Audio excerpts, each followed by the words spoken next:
Hello बच्चों, तो आप सभी का हमारे इस YouTube चैनल मिशन 2 पे आप लोगों का बहुत बहुत स्वागत है।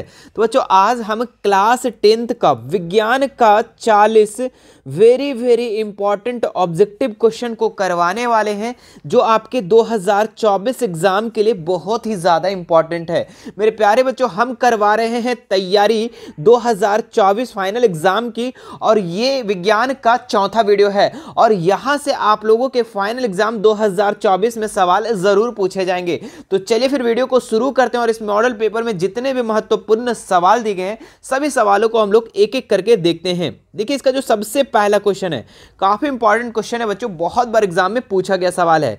क्या है? दाढ़ी बनाने में किस प्रकार के दर्पण का उपयोग किया जाता है? ठीक है, तो दाढ़ी जब बनाते बच्चों तो आपके आगे एक मिरर लगा होता है। ठीक है, और वो मिरर जो है वो कौन सा दर्पण होता है बच्चों? समतल दर्पण, उत्तल दर्पण, अवतल दर्पण, या इनमें से कोई नहीं।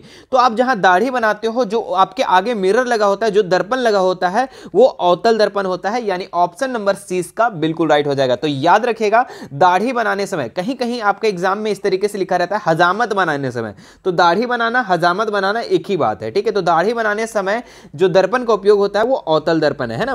बढ़ते हैं नेक्स्ट क्वेश्चन में। हम लोग दूसरा नंबर पे क्या लिखा हुआ है? गोलीय दर्पण में फोकस दूरी एवं वक्रता त्रिज्या का संबंध। तो यहां पे आप लोगों का फोकस दूरी और वक्रता त्रिज्या के बीच का संबंध बताना है, जो आपका होता है एक फॉर्मूला, याद रखिएगा, F बराबर R/2।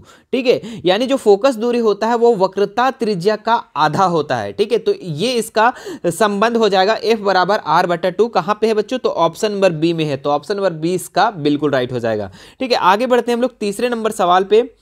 सवाल है आप लोगों का, प्रकाश के अपवर्तन की क्रिया में कौन सी भौतिक राशि अपवर्तित रहती है? ठीक है, तो प्रकाश के जब अपवर्तन होता है, ठीक है, उस समय कौन सी भौतिक राशि है जो अपवर्तित होती है? नो चेंजेस, नहीं चेंजेस होता है। तो आवृत्ति, वेग, तरंग दैर्घ्य, या इनमें से कोई नहीं। तो प्रकाश के अपवर्तन की क्रिया के समय बच्चों जो अपवर्तित रहती है वो आवृत्ति है। तो ऑप्शन नंबर ए इसका बिल्कुल राइट हो जाएगा। ठीक है, चलिए आगे देखते हैं नेक्स्ट सवाल को हम लोग। अगले क्वेश्चन की तरफ क्या लिखा हुआ है? 1 मीटर फोकस दूरी वाले उत्तल लेंस की क्षमता होगी। ठीक है, तो इसका एक फॉर्मूला होता है बच्चों। ठीक है, लेंस की क्षमता, ठीक है, P is equal to 1/f। ठीक है, तो 1 मीटर फोकस वाले है ना, तो यहाँ पे P और F के जगह हम कितना डाल देंगे? हम लोग 1 डाल देंगे। तो इसका आंसर कितना हो जाएगा? 1। और हम लोग जानते हैं बच्चों, जो P को हम लोग सूचित करते हैं उसको हम लोग डायोप्टर में सूचित करते हैं, है ना। पावर को हम लोग जो भी लिखते हैं उसको हम लोग डायोप्टर में लिखते हैं। ठीक है, तो इसका मतलब क्या हुआ कि 1 मीटर फोकस दूरी वाले उत्तल लेंस की क्षमता कितनी होगी? 1 डायोप्टर होगी। ठीक है, अब बताओ यहाँ पे बात रहा कि माइनस में 1 होगा सर कि प्लस में होगा? तो प्लस में होगा बच्चों। जब उत्तल पूछेगा तो प्लस में होगा, और अवतल पूछेगा तो माइनस में होगा। ठीक है, तो ऑप्शन नंबर बी इसका राइट हो जाएगा। ठीक है, चलो आगे बढ़ते हैं हम लोग 5 नंबर सवाल में। क्या लिखा हुआ है? 4D क्षमता वाले अवतल लेंस की फोकस दूरी क्या होगी? ठीक है, तो सेम यही प्रश्न है बच्चों जो ऊपर में था, बस इसमें थोड़ा सा चेंज है। एक फॉर्मूला हमने क्या बताया कि power is equal to 1/f होता है ना। अब यहाँ पे 4D पहले से पावर दे रखा है, कितना दिया हुआ है? 4D। ठीक है, और यहाँ पे 1/f हो जाएगा। अब ये बच्चों ध्यान दो कि ये f डिवाइड में है ना, ऊपर जब इधर जाएगा, जब इधर आ जाएगा तो इनटू में हो जाएगा, तो यहाँ पे f हो जाएगा, और ये जो इनटू में इधर आके डिवाइड में हो जाएगा, यानी कि 1/4 हो जाएगा। अब इसका हम लोग जब मान निकालेंगे तो कितना निकल जाएगा? सबसे पहले छोटा है तो 0 पॉइंट डालेंगे तो 10 हो जाएगा, फिर 4 दूनी 8, फिर 2 बचेगा, 4 5 20, यानी कि 0.25 आएगा।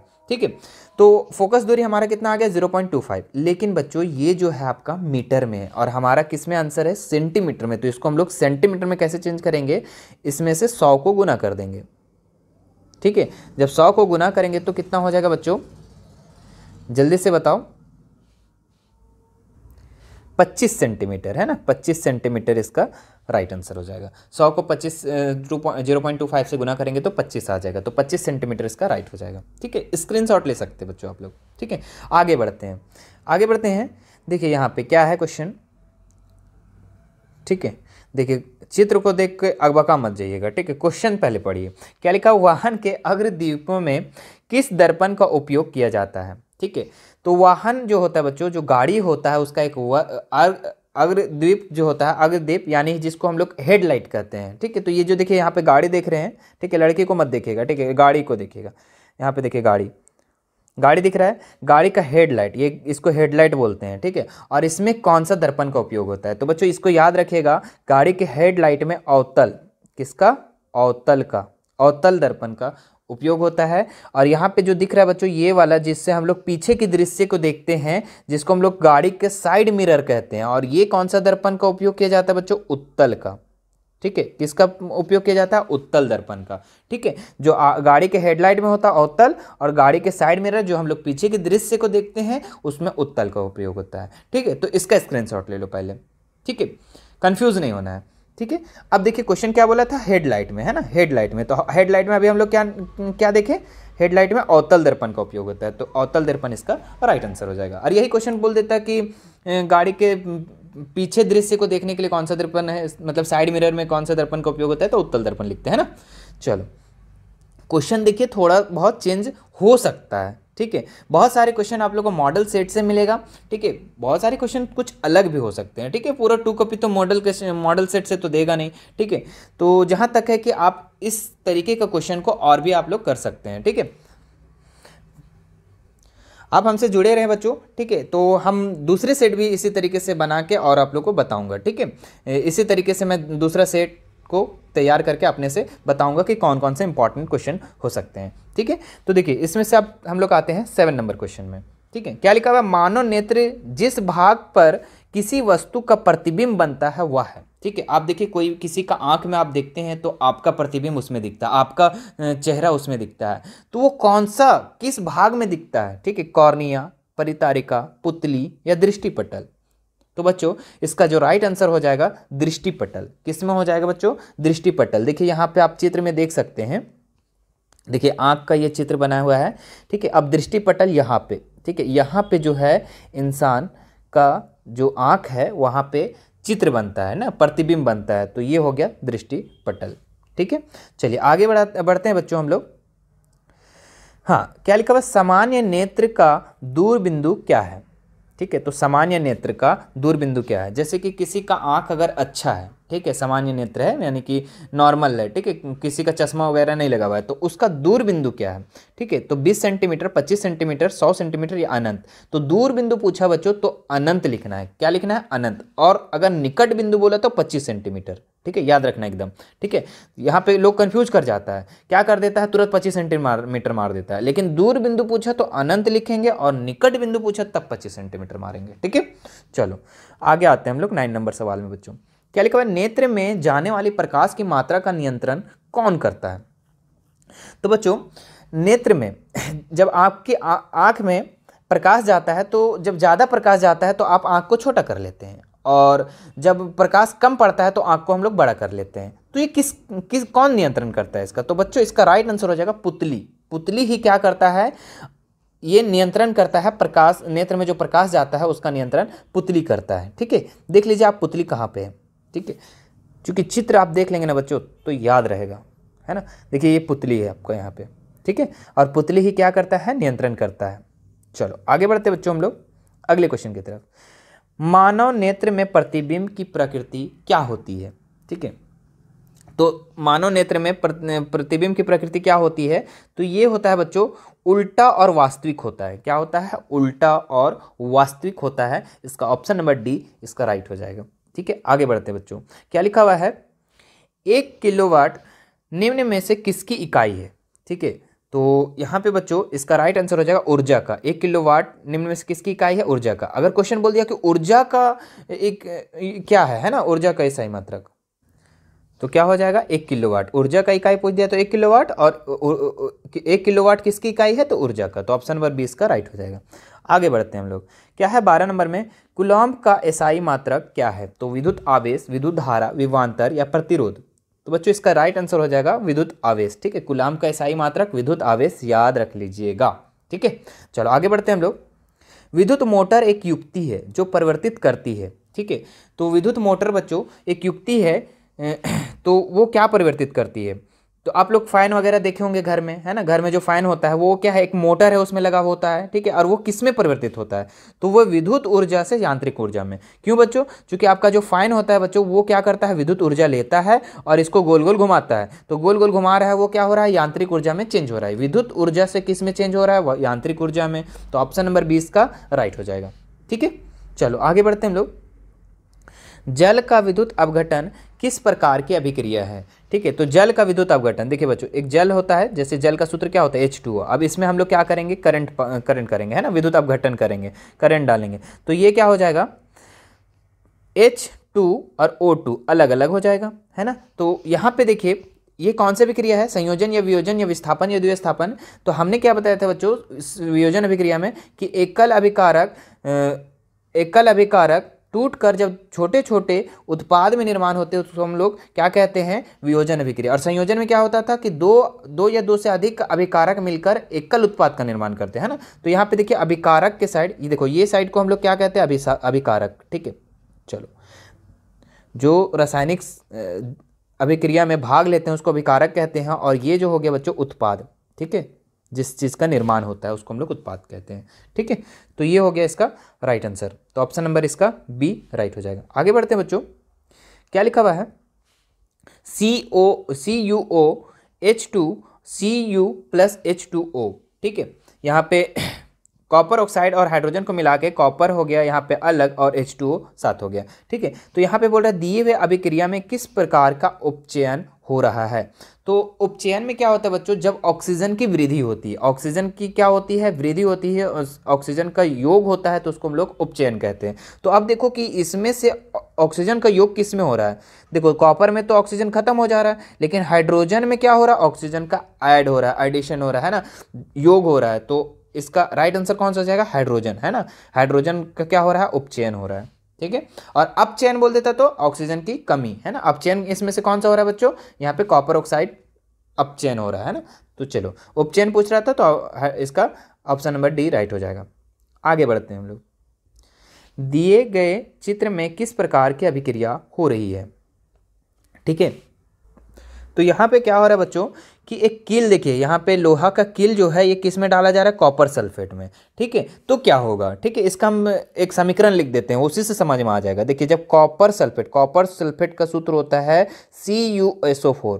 कॉपर सल्फेट में फेरस को डुबोया जाता है, यानी लोहा का कील को डुबोया जाता है, तो क्या बनता है बच्चों, यहाँ पे क्या है, फेरस अधिक अभिक्रियाशील है, तो ये इसके साथ क्या हो जाएगा, ऐड हो जाएगा, फेरस सल्फेट बना देगा, और कॉपर को क्या कर देगा, विस्थापित कर देगा बच्चों। ठीक है, तो ये कौन सी अभिक्रिया है यहाँ पे बच्चों, कि जब अधिक अभिक्रियाशील वाले तत्व कम अभिक्रियाशील तत्व को क्या कर देता है, विस्थापित कर देता है, तो उसको हम लोग कौन सी अभिक्रिया कहते हैं, विस्थापन अभिक्रिया, यानी कि ऑप्शन नंबर सी इसका राइट हो जाएगा।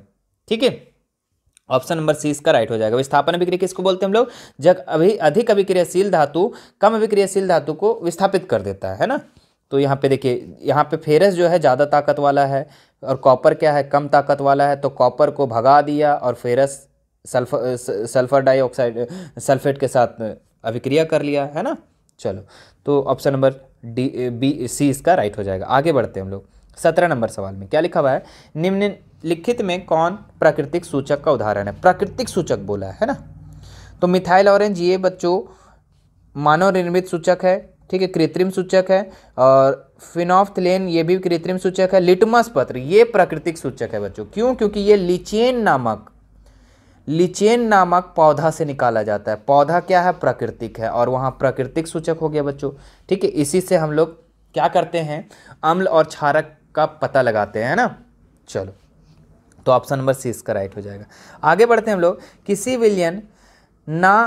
किसी विलयन का pH मान 10 है तो वह निम्नलिखित में से क्या होगा, अम्ल होगा, लवण होगा, उदासीन होगा या क्षार होगा। तो आप लोग को पता है बच्चों एक pH स्केल होता है, ठीक है, 0 से लेकर 14 तक की गिनती लिखी हुई रहती है, बीच में कितना होता है, 7 होता है, और यहाँ से यहाँ तक का जो होता है उसको अम्ल कहते हैं, यानी कि 0 से 7 के बीच रहा है ना, अल में लिख दिए हम अम्ल, है ना।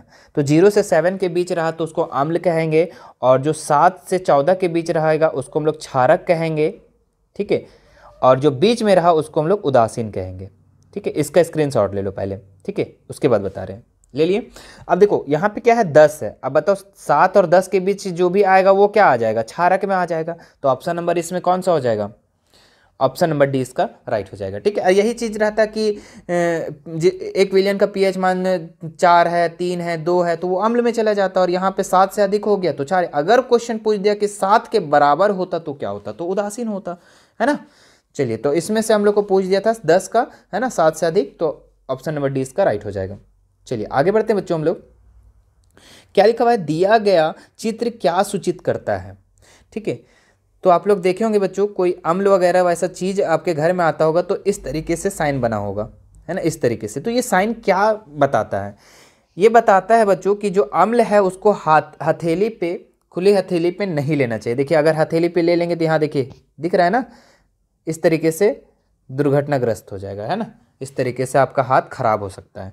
तो ये क्या बता रहा है, ऑप्शन यहाँ पे देखते हैं, हमें हमेशा हाथ साफ रखना चाहिए। नहीं बच्चों, ये गलत, ये चीज़ नहीं बता रहा है, ये संकेत नहीं कर रहा है। क्या कर रहा है, हमें प्रयोगशाला में हाथ धोकर जाना चाहिए, ये भी संकेत नहीं, ये गलत कर रहा है। हमें अम्ल से हाथ धोना चाहिए, बताओ अम्ल से हाथ धोएंगे, वैसे वैसे खतरनाक अम्ल होते हैं, बहुत भयानक भयानक एसिड होता है, उससे धोएंगे तो बताओ क्या होगा, हाथ इस तरीके से जल जाए, है ना। सांद्र अम्ल और क्षार वाले बर्तन चेतावनी चिन्ह, है ना, ये चेतावनी चिन्ह है बच्चों। ठीक है, इस तरीके से किसी भी चीज़ को हम लोग डायरेक्ट हाथ में हथेली पे नहीं ले सकते हैं, है ना। तो ऑप्शन नंबर इसका डी राइट हो जाएगा। चलिए आगे बढ़ते हैं बच्चों हम लोग। नेक्स्ट सवाल में क्या लिखा है, इमली में कौन सा अम्ल पाया जाता है। तो इमली में बच्चों टार्टिक अम्ल, कौन अम्ल, टार्टिक अम्ल पाया जाता है। अब बात करें कि सिट्रिक अम्ल किस में पाया जाता है, तो संतरा में। ठीक है, क्वेश्चन थोड़ा थोड़ा पलट भी सकता है बच्चों, ठीक है, इसलिए हम लोग कुछ आगे भी कर लेते हैं ना। सिट्रिक अम्ल किस में पाया जाता है बच्चों, बताओ जल्दी से। अभी तो हमने बताया सिट्रिक सिट्रिक दो जगह लिख दिया, संतरा में ही। लैक्टिक अम्ल नींबू में बच्चों, ठीक है, याद रखना है। और टार्टिक तो हम बता दिए बच्चों, है ना, किस में, इमली में, तो ये याद रखना है। स्क्रीनशॉट ले लो कि सिट्रिक संतरा में, लैक्टिक नींबू में। चलो आगे बढ़ते हैं हम लोग। कौन आधातु कमरे के ताप पर द्रव अवस्था में पाया जाता है। तो यहाँ पे क्या पूछा है, ध्यान दो, आधातु, धातु वाला बोल के और तुरंत पारा मत मार देना, है ना। यहाँ पे आधातु बोला है, कौन आधातु जो है कमरे के ताप पर द्रव अवस्था में पाई जाती है। तो बच्चों ये ब्रोमीन है, ब्रोमीन ऐसे आधातु है जो कमरे के ताप पे द्रव होती है। और यही क्वेश्चन पूछता है कि धातु, कौन सी धातु जो कमरे के ताप पर द्रव अवस्था में पाई जाती है, तो पारा, है ना। लेकिन आधातु पूछेगा तो ब्रोमीन। ठीक है, चलो एक क्वेश्चन और बच्चों मेरे दिमाग में आ गया, ठीक है, जो क्वेश्चन इसका कर बताइएगा, ठीक है, कमेंट में आप लोग, कि कौन सा आधातु है ना, जो विद्युत का सुचालक है। कौन सा आधातु जो विद्युत का सुचालक है, इसको कमेंट में करके जल्दी से बताओ बच्चों, है ना, कौन सा आधातु जो विद्युत का सुचालक है। चलिए आप क्लास 9th में भी पढ़े होंगे, है ना, तो उसको जरूर बताइएगा। आगे बढ़ते हैं हम लोग। क्या लिखा है, निम्नलिखित में से किस पदार्थ का उपयोग अग्निशामक बनाने में किया जाता है। ठीक है, तो यहाँ पे 4 ऑप्शन दिया बच्चों, sodium carbonate, sodium hydrogen carbonate, sodium chloride, sodium hydroxide. ठीक है, तो बच्चों इसका राइट आंसर हो जाएगा सोडियम हाइड्रोजन कार्बोनेट, इसको हम लोग सोडियम बाइकार्बोनेट भी कहते हैं। तो ऑप्शन नंबर 20 इसका राइट हो जाएगा। आगे देखते हैं बच्चों क्या लिखा हुआ है क्वेश्चन, आधुनिक आवर्त सारणी किस आधार पर बना है। सबसे पहली बात की कभी किसी स्टूडेंट्स लोग को कि आधुनिक मतलब आवर्त सारणी पता ही नहीं होता है क्या होता है। तो देखिए ये चित्र जो देख रहे हैं ना, यही है आवर्त सारणी। आप बहुत लोगों के बुक में देखे होंगे, है ना, आप क्लास 9th के बुक में भी ऐसे छपे देखे होंगे, शायद नहीं पढ़े होंगे लेकिन देखे ज़रूर होंगे, है ना। कोई कैलेंडर वगैरह में होता होगा इस तरीके से, है ना। ये जो साइंस स्टूडेंट्स जो आपके भाई बहन, बड़े भाई बहन लिए होंगे, उन लोग के भी ये पीरियोडिक टेबल रहता है ना। आवर्त सारणी इसी को बोलते हैं बच्चों, ठीक है, याद रखना, आवर्त सारणी इसी को कहते हैं। अब क्वेश्चन क्या बोला है कि ये जो आवर्त सारणी है किस आधार पर बना है, परमाणु संख्या, परमाणु द्रव्यमान, परमाणु संरचना या परमाणु आकार। ठीक है, तो जो आधुनिक, जो अभी का जो पीरियोडिक टेबल है बच्चों, अभी का आवर्त सारणी है वो परमाणु संख्या के आधार पर बना हुआ है, जो कि आप लोग 9th क्लास में याद किए होंगे। Hydrogen, helium, lithium, beryllium, boron, carbon, nitrogen, oxygen, fluorine, कम से कम 20 तक तो आप लोग याद किए होंगे, है ना। हम तो अपने कोचिंग में भी ये 20 तक का लगभग क्लास 9th में याद करवा ही देता हूँ, ठीक है। चलो आगे देखते हैं। तो यहाँ पे परमाणु संख्या के आधार पर इसका राइट आंसर हो जाएगा बच्चों, ठीक है। परमाणु संख्या के आधार पर ही आवर्त सारणी को रखा गया है, आधुनिक आवर्त सारणी, मॉडर्न पीरियोडिक टेबल, है ना। चलो आगे बढ़ते बच्चों। क्या लिखा हुआ है, निम्नलिखित में से कौन धातु सबसे अधिक अभिक्रियाशील है। ठीक है, पोटेशियम, सोडियम, एल्युमिनियम, कैल्शियम। ठीक है। तो सबसे अधिक अभिक्रियाशील कौन सी धातु है बच्चों? तो ये है पोटेशियम। ठीक है, आपको एक चित्र बता रहे बच्चों, इसका स्क्रीनशॉट लेना कि सबसे अधिक अभिक्रियाशील और सबसे कम अभिक्रियाशील का एकदम पूरा सीरीज बना हुआ है। ठीक है, तो ये देखो सबसे अधिक अभिक्रियाशील क्या है? पोटेशियम, उसके बाद sodium, calcium, magnesium, aluminium, zinc, ये सब है ना। और सबसे कम अभिक्रियाशील अगर क्वेश्चन पूछ देता तो गोल्ड, सिल्वर, सोना, चांदी, ये सब कम अभिक्रियाशील धातु है बच्चों। ठीक है, तो इसका एक बार स्क्रीनशॉट ले लो और इसको आप अगर प्राप्त करना चाहते हैं तो आप हमारे इंस्टा से ऐड हो सकते हैं, वहाँ पे आप हमें डायरेक्ट मांगिए, वहाँ से हम डायरेक्ट दे देंगे। ठीक है, या फिर आप हमारे व्हाट्सएप ग्रुप में जो डिस्क्रिप्शन बॉक्स में लिंक दिया हो वहाँ से भी ऐड हो सकते हैं। ठीक है, चलो, तो ये क्लियर हो गया कि सबसे अधिक अभिक्रियाशील धातु कौन है? पोटेशियम। और सबसे कम अभिक्रियाशील धातु अभी हमने बताया, कमेंट करके बताओ जल्दी से क्या बताया था। हाँ, चलिए आगे आते हैं हम लोग 25 नंबर सवाल। क्या लिखा हुआ है? पृथ्वी की भूपर्पट्टी में प्राकृतिक रूप से पाए जाने वाले तत्व या यौगिक को क्या कहते हैं? ठीक है, पृथ्वी में भूपर्पट्टी पर प्राकृतिक रूप से जो पाया जाता है बच्चों, उसको हम लोग क्या कहते हैं? तो उसको हम लोग खनिज कहते हैं। ठीक है, जो प्राकृतिक रूप से डायरेक्ट पाया जाता है ना भूपर्पट्टी पर, पृथ्वी के भूपर्पट्टी पर, तो क्या पाया उसको बोलते हैं हम लोग खनिज कहते हैं। और उसके साथ कुछ जरूरी चीज़ भी निकल जाता है साथ साथ में, है ना। जब खनिज हम लोग निकालते हैं तो उसके साथ साथ कुछ जरूरी चीज़ भी निकल जाता है जिसको हम लोग अयस्क कहते हैं बच्चों। ठीक है, तो ये क्लियर हो गया, ऑप्शन नंबर 20 का राइट हो जाएगा। आगे बढ़ाते हैं हम लोग। प्रोपेनॉल में कौन अभिक्रियाशील समूह मौजूद है? ठीक है, तो प्रोपेनॉल है ना। तो देखिए नॉल, हॉल, है ना, तो ये कौन सा हो जाएगा बच्चों? एल्कोहल क्रिया समूह में, है ना। इसमें क्रियाशील समूह जो है अलग अलग होता है बच्चों, एल्कोहल, कीटोन, सबका अलग अलग होता है। एल्डिहाइड, कार्बोक्सिलिक अम्ल, बहुत अलग अलग होता है। लेकिन ये प्रोपेनॉल है बच्चों, ये एल्कोहल समूह का है ना। तो ऑप्शन नंबर ए इसका राइट हो जाएगा। ठीक है, एल्कोहल मतलब आप दारू को मत समझिए, इसका एक समूह है पूरा, है ना। आपका जो उसका सूत्र भी जो होता है C2H5OH, है ना, ये इसका सूत्र होता है दारू का। ठीक है, चलो आगे बढ़ते हैं हम लोग। 27 नंबर सवाल क्या लिखा हुआ है? प्रकाश संश्लेषण प्रक्रिया में निम्नांकित में क्या नहीं होता है? ठीक है, तो प्रकाश संश्लेषण में क्या नहीं होता है? जल का टूटना, ये तो होता है बच्चों। ऑक्सीजन का मुक्त होना, अरे क्यों नहीं होगा, है ना। जब प्रकाश संश्लेषण होगा तो हमारे पेड़ पौधे से ऑक्सीजन भी मुक्त होता है, ये भी सही है। कार्बन डाइऑक्साइड का मुक्त होना ना, कार्बन डाइऑक्साइड तो वो लेता है ना, तो ये नहीं होता है ना, कार्बन डाइऑक्साइड नहीं होता है। क्या लिखा हुआ है? निम्नलिखित में से क्या नहीं होता प्रकाश संश्लेषण? तो ये कार्बन डाइऑक्साइड का मुक्त होना नहीं होता है, ये मुक्त नहीं होता है ना। कार्बन डाइऑक्साइड का उपयोग होना, हाँ उपयोग तो होता है प्रकाश संश्लेषण में, लेकिन मुक्त नहीं होता है बच्चों, निकलता नहीं है कार्बन डाइऑक्साइड, निकलता क्या है? ऑक्सीजन निकलता है ना। तो ऑप्शन नंबर सी इसका राइट हो जाएगा। आगे बढ़ाते हैं हम लोग। क्या लिखा हुआ है? फ्लोएम में खाद्य पदार्थों का परिवहन पौधे में किस दिशा में होता है? ठीक है, तो बच्चों एक संवहन उत्तक होता है। ठीक है, दो संवहन उत्तक, एक जाइलम होता है और एक फ्लोएम होता है। ठीक है, तो यहाँ पे फ्लोएम पूछ रहा है, तो फ्लोएम में जो पौधे का वहन होता है। अब फ्लोएम करता क्या है बच्चों? देखो ये पेड़ है ना, देखो बताते हैं, सिंपल से समझना। इसका दो उत्तक होता है, जाइलम और फ्लोएम। क्या होता है? जाइलम, एक बार लिख देते हैं, जाइलम और फ्लोएम। ठीक है, वीडियो लंबा होगा बच्चों, कोई दिक्कत नहीं है, मेन चीज़ है कि समझ में आना चाहिए, है ना। एक फ्लोएम, एक जाइलम। ठीक है, क्योंकि इससे से रिलेटेड बहुत सारे क्वेश्चन आप लोग का एक्स्ट्रा भी दिया जाएगा। ठीक है, एग्जाम में। तो जाइलम और एक फ्लोएम होता है। तो सबसे पहले जाइलम क्या करता है बच्चों? जड़ से जितना भी खनिज, लवण, जल वगैरह वगैरह होता है ना, ये सब क्या करता है? पत्तियों तक पहुँचाता है, खाना बनाने के लिए, भोजन को प्राप्त करने के लिए, प्रकाश संश्लेषण के लिए। कहाँ तक पहुँचाता है? पत्तियों तक पहुँचाता है। ठीक है, ये जाइलम का काम है। तो जाइलम क्या हुआ कि नीचे से ऊपर की तरफ वहन कर रहा है। क्लियर है? ये जाइलम क्या कर रहा है? नीचे से ऊपर की तरफ कर रहा है। ठीक है, अच्छा, अब फ्लोएम क्या करता है बच्चों? फ्लोएम ने जो पत्तियों पर जो बना भोजन है बच्चों, पत्तियों में जो बना भोजन, वो क्या करता है? अन्य भागों तक पहुंचाता है, सभी भागों तक पहुंचाता है। कौन? फ्लोएम ये करता है, पत्तियों में जो बना भोजन उसको अन्य भागों तक पहुंचाता है। तो ये जो फ्लोएम है बच्चों, ये इसका दिशा जो होता है ऊपर भी होता है और नीचे भी होता है, क्योंकि ये ऊपर तरफ भी जाता है भोजन को लेकर और ये नीचे तरफ भी आता है। तो ये अन्य भाग क्या हो गया? अन्य भाग ये सब भी है ना, तो ये नीचे भी आ रहा है और ऊपर भी जा रहा है ना। तो इसका राइट आंसर क्या हो जाएगा बच्चों? यहाँ पे देखते हैं क्वेश्चन अब क्या पूछा था। हाँ, फ्लोएम में खाद्य पदार्थों का परिवहन पौधे में किस दिशा में होता है? तो केवल ऊपर की ओर, गलत, नहीं, वो तो जाइलम का काम है। केवल नीचे की ओर, ये भी नहीं, ऊपर और नीचे दोनों की ओर। तो बच्चों इसका ऑप्शन नंबर सी इसका राइट हो जाएगा। ठीक है, अब समझ में आ गया ना ये फ्लोएम और जाइलम क्या है। ठीक है, बस ऐसे पढ़ लेने से नहीं होता है ना, उसमें समझना होता है। अगर समझ लेते हैं तो आप एग्जाम में बढ़िया से बढ़िया, एक भी क्वेश्चन छूटेगा नहीं, ठीक है, और कॉन्फिडेंस के साथ मार के आएंगे, है ना। मेन चीज़ होता है कॉन्फिडेंस कम से मारना। चलिए बच्चों, अगर वीडियो अच्छा लग रहा होगा ना तो लाइक ज़रूर कीजिएगा, है ना, लाइक ज़रूर कीजिएगा, और ज़्यादा से ज़्यादा शेयर कीजिए, है ना, ज़्यादा से ज़्यादा शेयर कीजिए, थोड़ा सपोर्ट कीजिए बच्चों, है ना। चलो आगे बढ़ते हैं हम लोग। क्या लिखा हुआ है, वृक्क की रचनात्मक तथा क्रियात्मक इकाई को क्या कहते हैं? ठीक है, तो वृक्क का रचनात्मक और क्रियात्मक इकाई को वृक्काणु कहते हैं बच्चों। देखिए यहाँ पे थोड़ा सा मिसप्रिंट है, वृक्काणु होगा, है ना, तो ऑप्शन नंबर 20 का राइट हो जाएगा।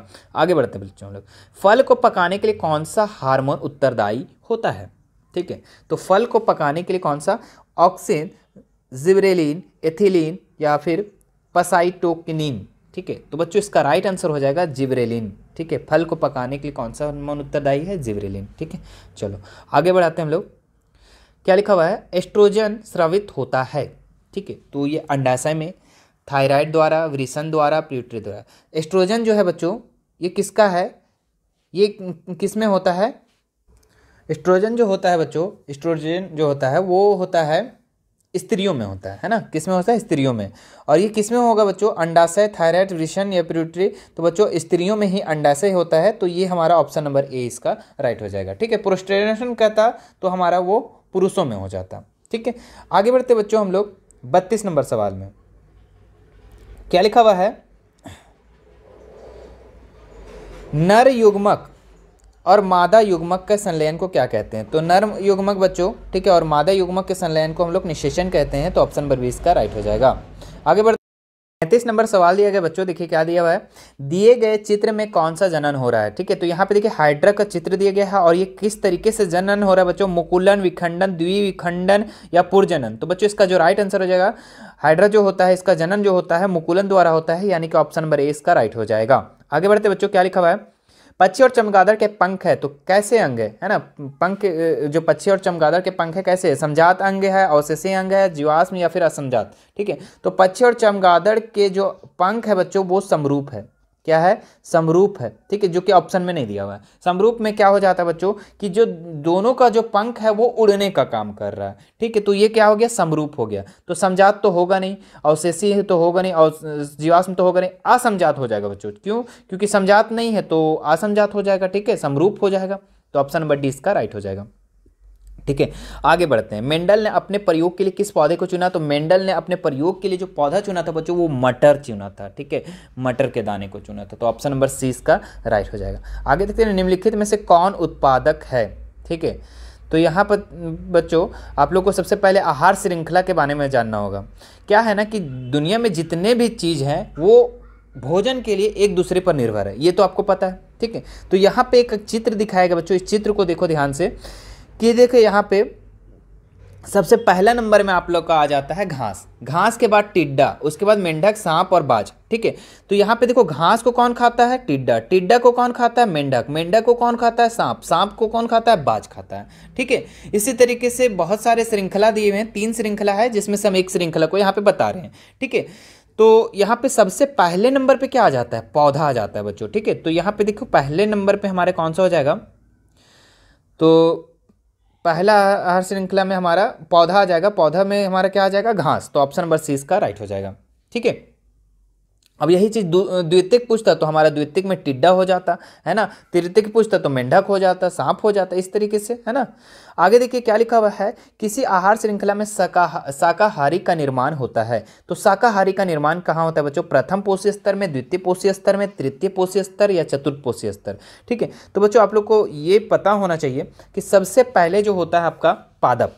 ठीक है, प्रथम पोषी स्तर पर आप लोग का पादप आता है। ठीक है, पादप। ठीक है, उसके बाद क्या आता है? पादप को कौन खाता है? हिरण खाता है, हिरण।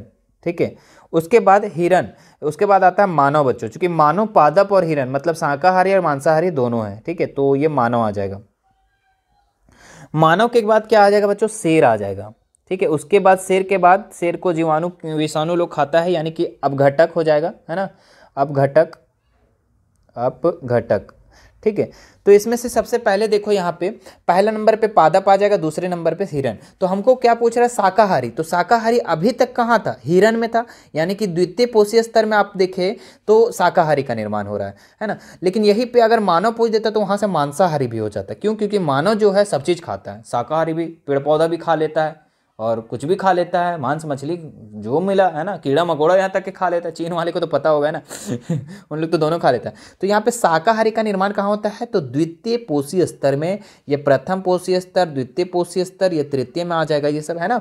तो ऑप्शन नंबर इसका बी राइट हो जाएगा बच्चों। आगे बढ़ते हैं हम लोग। ओजोन परत के अपक्षय के लिए जिम्मेदार है। तो ओजोन जो परत है बच्चों, ठीक है, जो आप लोग के आसमान में है, परत बना हुआ है ना ऊपर में। तो ओजोन जो परत है वो धीरे धीरे क्या हो रहा है, ख़त्म हो रहा है। और जिसके कारण से क्या होगी, हमारे पास पृथ्वी का जो किरण डायरेक्ट हमारे स्किन पे पड़ेगा, हमारे बॉडी पे पड़ेगा, जो कि स्किन खराब कर देगा। तो ओजोन परत हम लोग के लिए बहुत लाभदायक है ना। तो ओजोन परत का अपक्षय काहे हो रहा है ना, क्यों हो रहा है अपक्षय, मतलब क्यों खत्म हो रहा है ओजोन परत। तो CFC बच्चों, क्लोरोफ्लोरोकार्बन, है ना, क्लोरोफ्लोरोकार्बन, यही कारण। ठीक है। अब ये बोलेंगे सर ये कहाँ से आता है सर, देखो जो फ्रिज व्रिज अपने घर में चलाते हो ना, जिससे गैस निकलता है ना, वही तो क्लोरोफ्लोरोकार्बन है, वही तो ओजोन परत को अपक्षय कर रहा है बच्चों। ठीक है। तो ऑप्शन नंबर 20 का राइट हो जाएगा। ठीक है। यदि ये ओजोन परत खत्म हो जाएगा बच्चों तो बहुत दिक्कत हो जाएगा, है ना। स्किन रोग, स्किन कैंसर हो जाएगा, है ना, चर्म कैंसर हो जाएगा बच्चों। ठीक है। तो ये बहुत ज़रूरी है ना, अगर तुम ना होते तो मैं भी ना होता, ओजोन परत का होना बहुत ज़रूरी है बच्चों। ठीक है।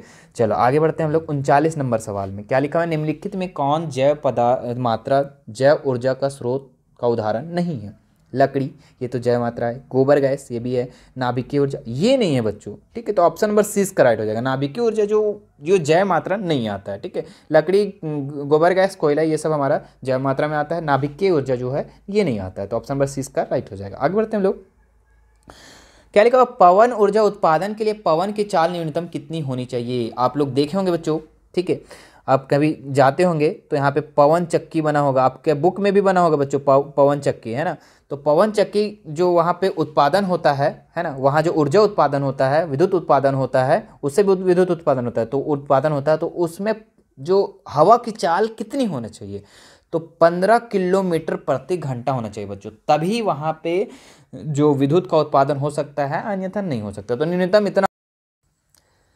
तो ये था बच्चों आप लोगों का 40 महत्वपूर्ण सवाल। मुझे आशा है कि आप लोगों को ये वीडियो बहुत ही पसंद आया होगा, और अगर वीडियो अच्छा लगा बच्चों तो हमारे इस वीडियो को आप लोग लाइक कर देंगे। और ये विज्ञान का चौथा वीडियो था, ठीक है, सेट 4 था ये। ठीक है। इससे पहले आप लोगों का 3 सेट मॉडल पेपर अपलोड हो चुका है चैनल पे। यदि आप उसे नहीं देखे हैं तो उसके लिए एक प्लेलिस्ट बना दिए हैं, जिसमें हम फाइनल एग्जाम 2024 मैट्रिक बोर्ड परीक्षा 2024 के लिए एक अलग प्लेलिस्ट बना दिए हैं, साइंस के लिए खास करके। तो उसमें आप लोगों को सभी मॉडल पेपर आप लोगों को वहां पे मिल जाएगा। ठीक है। जितने भी महत्वपूर्ण सवाल दिए गए उसका एक अलग सा हम प्लेलिस्ट बना दिए, तो वहां से आप जाकर देख सकते हैं। ठीक है। मैं प्लेलिस्ट का लिंक मैं डिस्क्रिप्शन में डाल दे रहा हूं, वहां से आप लोग पूरे साइंस की तैयारी अच्छे तरीके से कर सकते हैं। ठीक है। मेरे प्यारे बच्चों, अगर आप फर्स्ट बार हमारे चैनल पे आए हो तो सब्सक्राइब जरूर कर लेना। ठीक है। और घंटी वाले बटन को भी जरूर दबा लेना। ठीक है। ताकि मेरी नई वीडियो जैसे आए तो आपके पास नोटिफिकेशन चला जाए।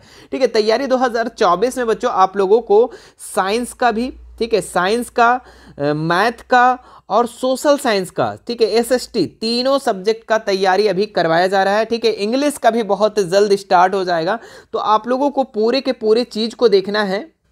YouTube पे आप लोगों को पूरा अपलोड है हमारे चैनल मिशन 2 पर। ठीक है। बाकी कोई भी दिक्कत होती है, ठीक है, तो आप हमारे इंस्टाग्राम, टेलीग्राम, व्हाट्सएप ग्रुप और व्हाट्सएप चैनल, चारों सोशल मीडिया का लिंक मैं डिस्क्रिप्शन में दे दिया हूं, वहां से आप हमसे ऐड हो सकते हैं। इंस्टाग्राम पे फॉलो करके हमें मैसेज कर सकते हैं। ठीक है। टेलीग्राम पे मैसेज कर सकते हैं। हमारा व्हाट्सएप ग्रुप है, वहां पे मैं एडमिन हूं, वहां से आप मैसेज करके हमें लिंक मांग सकते हैं, तो मैं आपको लिंक प्रोवाइड करवा दूंगा। ठीक है। चलिए फिर मिलते हैं नेक्स्ट वीडियो में। Thank you so much.